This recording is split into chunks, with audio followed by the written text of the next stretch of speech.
Aujourd'hui, je vais vous parler de l'âme sur une question un petit peu spécifique parce que un jour en séance, on m'a demandé mais elle veut quoi mon âme? Pourquoi je me suis incarnée? Qu'est-ce que je viens faire ici? Bah oui, c'est la question qu'on se pose tous. Non pas qu'est-ce que tu viens faire ici, mais qu'est-ce que chacun de nous vient faire ici. On se pose tous cette question-là, on se demande tous quel est le chemin à suivre. Et souvent, on se déresponsabilise, voilà, le mot est lâché, le grand méchant mot de la responsabilité. On se déresponsabilise parce que c'est plus facile déjà pour commencer, et puis ça permet de prendre un petit peu du champ sur la souffrance telle qu'elle est. Et on se dit, mais alors mon âme, elle veut quoi de moi? Qu'est-ce que mon âme attend de moi? Alors, votre âme, mes petits lapins, elle veut pas grand-chose. Votre âme, l'âme, parce qu'il n'y a pas une âme pour chaque corps, il y a une extension de l'âme dans chaque corps. Eh bien, votre âme, en tout cas, on va l'appeler comme ça, on va dire ça comme ça, l'âme ne veut rien. Elle n'a pas de volonté, elle n'a pas de programme absolu à suivre. Son seul intérêt de l'incarnation, c'est l'expérience. Donc, quelque part, j'aurais envie de vous dire, il n'y a pas un début, un milieu, une fin, il n'y a pas une arrivée, il n'y a pas celui qui court le plus vite qui a gagné. Ça ne fonctionne pas comme ça au niveau de l'univers. Et qu'est-ce que veut votre âme? Rien. Vivre, expérimenter. Elle a déjà ce qu'elle veut finalement. Ce qu'elle voulait, c'était s'incarner pour expérimenter des choses. Et ben voilà, ça y est, c'est fait. Et maintenant, elle expérimente. Et de ces expérimentations, elle en retire de l'énergie, de l'information. Et c'est parfait pour elle. Cette question-là, c'est une question tellement humaine. C'est-à-dire que moi, quand on me dit « Que veut mon âme ? Qu'est-ce qu'elle attend de moi ?» J'ai envie de répondre « Mais qu'est-ce que toi, tu attends ? Qu'est-ce que toi, tu veux pour toi, mon petit chat ?» Parce que c'est ça l'idée. Derrière cette question de l'âme, qu'est-ce que mon âme veut pour moi? Il y a « Dis-moi ce que je dois faire, je suis perdue, je ne sais plus quoi faire, j'en ai marre de me planter, de me faire mal, de souffrir, de ne pas savoir, d'avoir aucune certitude, d'avoir aucune vérité, et ça me fatigue. » Mais ça, c'est de l'ego, c'est du mental, c'est de l'orgueil, de la structure humaine. Tout ça, c'est pas négatif, hein. Quand je dis ego, mental, orgueil, il n'y a rien de négatif dans tout ça, c'est normal en fait. C'est juste du grand normal. L'idée, c'est de ne plus poser, séparer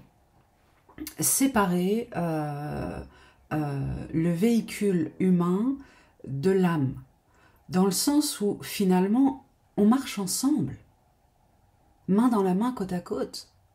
L'âme, c'est le souffle de vie, c'est l'âme qui insuffle la vie à l'intérieur de ce corps. Et ce corps fait des expériences. Et il a l'autonomie de ses choix et l'autonomie de sa direction. Et pour l'âme, c'est ok. Elle ne veut pas spécialement que tu ailles à droite ou à gauche. Quand on me demande, les guides, c'est la même chose. Ils disent quoi mes guides? Ils veulent quoi mes guides? Alors, je ne dis pas qu'il n'y a pas un contrat d'âme, qu'il n'y a pas des choses qui sont relativement prévues et relativement organisées, souhaitées. C'est juste que on n'a pas la vue, on n'a pas la main sur ce contrat-là. Le contrat d'âme en lui-même, on n'a pas l'information. On ne va même pas avoir les grandes lignes. On va avoir l'énergie. Voilà la direction qui semble être propre à ton énergie. C'est pour ça qu'on a créé les familles d'âmes. Voilà, il y a plutôt une direction de guérisseur, il y a plutôt une direction de communicant, il y a plutôt une direction de passeur d'âme. Et vous la prenez la direction, c'est ok, vous la prenez pas, c'est ok. La vie saura vous ramener sur le chemin. Mais si vous savez écouter la vie à l'intérieur de vous, vous allez pouvoir trouver ce point de jonction C'est vraiment un point de jonction entre vous, votre humain, votre volonté humaine, vos envies, vos désirs, et le fil conducteur de l'énergie et de l'âme. Et finalement, quand on parle d'alignement, c'est de ça dont on parle. C'est de mettre la carcasse autour de l'énergie, de mettre l'énergie dans toute la structure humaine finalement, hein, pour le dire de façon relativement, j'espère, relativement claire. Donc, lorsque vous vous posez la question, que veut mon âme? Que veulent mes guides? Que veut l'univers? Qu'est-ce que tu attends de moi, univers? Eh bien, à ce moment-là, posez-vous la question à vous. Qu'est-ce qui semble être aligné entre la partie la plus haute, la plus lumineuse et la plus éveillée et spirituelle et consciente de moi-même et ce désir humain de construire, de créer, d'avancer, d'évoluer? Où se trouve le point de jonction entre les deux? Être aligné, c'est faire correspondre cette partie lumineuse, éveillée et spirituelle avec la part complètement humaine, j'allais dire ancrée, qui parcourt et qui arpente cette terre et qui est là pour, évidemment, avancer, évoluer, apprendre, expérimenter. Pour moi, se référer finalement à une forme de volonté divine, c'est s'infantiliser et se déresponsabiliser.